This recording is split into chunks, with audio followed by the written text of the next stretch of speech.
By Wesley BrantonWesley Branton, October 30, 2017 at 10:27 p.m. 23 hours ago. RSSYup. Ads are super annoying. Trust me, I get it. This isn't one of the websites that's going to force you to whitelist this website or hide content behind expensive paywalls. Sites like those are ruining the free internet. However, please remember that I have bills to pay to keep this website alive and running. I enjoy doing this and spend a lot of time working on this website.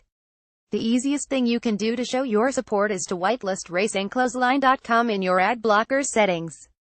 Still don't want to? Then consider donating to show your support. The Mexican Grand Prix has a rather strange podium celebration. It's not located in the pit lane like all of the other tracks, and it always appears to be somewhat disorganized.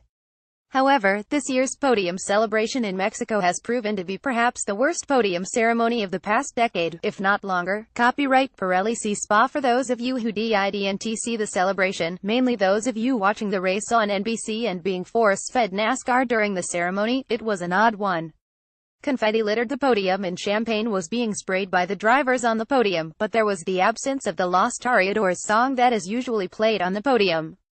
That's when the podium began to rotate slowly, and the rather confused-looking drivers stepped off of the rotating platform.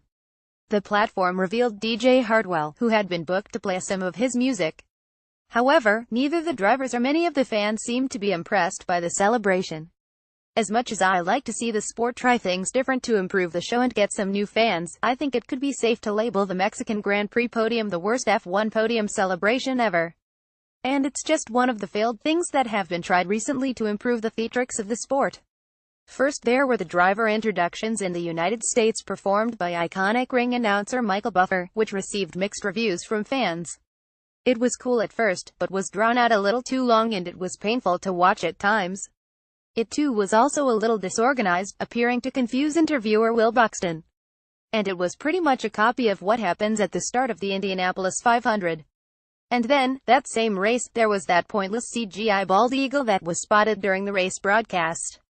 That was something that served no real purpose to the broadcast and was called out by some fans, complaining that the race broadcasts should not contain fake objects like that. Coming back to the Mexican Grand Prix podium, the theatrics ruined the celebration. The podium celebration was unenergetic, with not a whole lot of champagne spraying going on.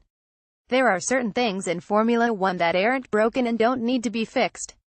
Nothing is really wrong theatrically with Formula One, so the management needs to forget about gimmicks like this and instead fix the core problems that are impacting the sport.